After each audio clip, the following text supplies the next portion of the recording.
Chapter 6. It may seem odd to you, but it was 2 days before I could follow up the newfound clue in what was manifestly the proper way. I felt a peculiar shrinking from those pallid bodies. They were just the half-bleached color of the worms and things one sees preserved in spirit in a zoological museum, and they were filthily cold to the touch. Probably my shrinking was largely due to the sympathetic influence of the Eloi, whose disgust of the Morlocks I now began to appreciate. The next night I did not sleep well. Probably my health was a little disordered. I was oppressed with perplexity and doubt. Once or twice I had a feeling of intense fear for which I could perceive no definite reason. I remember creeping noiselessly into the great hall where the little people were sleeping in the moonlight. That night Weena was among them, and feeling reassured by their presence. It occurred to me, even then, that in the course of a few days the moon must pass through its last quarter, and the nights grow dark, when the appearances of these unpleasant creatures from below, these whitened lemurs, this new vermin that had replaced the old, might be more abundant. And on both these days I had the restless feeling of one who shirks an inevitable duty. I felt assured that the time machine was only to be recovered by boldly penetrating these underground mysteries. Yet I could not face the mystery. If only I had a companion, it would have been different. But I was so horribly alone, and even to clamber down into the darkness of the well appalled me. I don't know if you will understand my feeling, but I never felt quite safe at my back. It was this restlessness, this insecurity perhaps, that drove me further and further afield in my exploring expeditions. Going to the southwestward towards the rising country that is now called Combwood, I observed far off in the direction of 19th century Banstead a vast green structure, different in character from any I had hitherto seen. It was larger than the largest of the palaces or ruins I knew, and the facade had an oriental look, the face of it having the luster as well as the pale green tint, a kind of bluish green of a certain type of Chinese porcelain. This difference in aspect suggested a difference in use, and I was minded to push on and explore.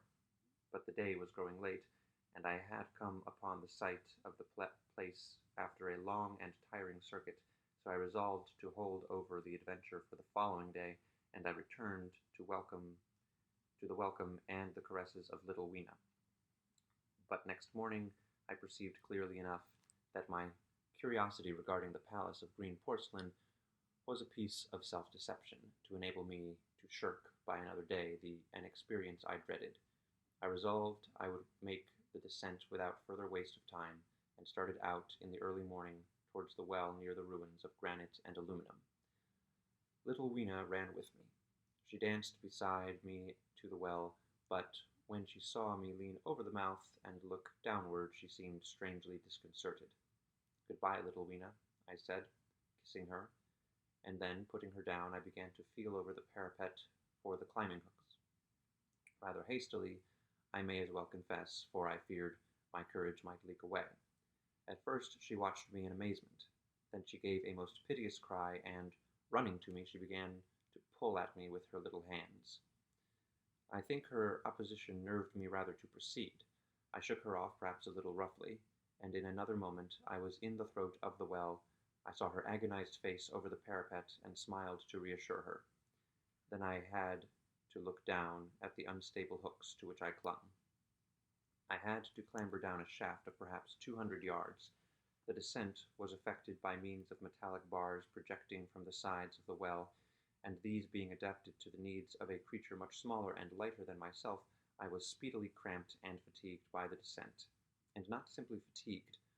One of the bars bent suddenly under my weight, and almost swung me off into the blackness beneath. For a moment I hung by one hand, and after that experience I did not dare to rest again. Though my arms and back were presently acutely painful, I went on clambering down the sheer descent with as quick a motion as possible. Glancing upward, I saw the aperture, a small blue disk in which a star was visible, while little Weena's head showed as a round black projection. The thudding sound of a machine below grew louder and more oppressive. Everything save that little disk above was profoundly dark, and when I looked up again, Weena had disappeared. I was in an agony of discomfort.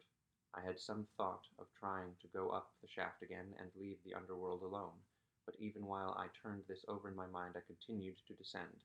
At last, with intense relief, I saw dimly coming up, a foot to the right of me, a slender loophole in the wall. Swinging myself in, I found it was the aperture of a narrow horizontal tunnel in which I could lie down and rest. It was not too soon. My arms ached, my back was cramped, and I was trembling with the prolonged terror of a fall. Besides this, the unbroken darkness had had a distressing effect upon my eyes. The air was full of the throb and hum of machinery pumping air down the shaft. I do not know how long I lay. I was roused by a soft hand touching my face.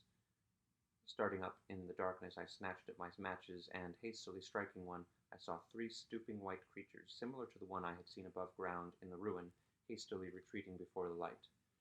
Living, as they did, in what appeared to me impenetrable darkness, their eyes were abnormally large and sensitive, just as are the pupils of the abysmal fishes, and they reflected the light in the same way.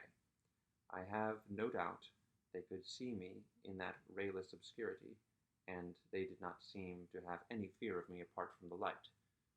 But so soon as I struck a match in order to see them, they fled incontinently, vanishing into dark gutters and tunnels, from which their eyes glared at me in the strangest fashion.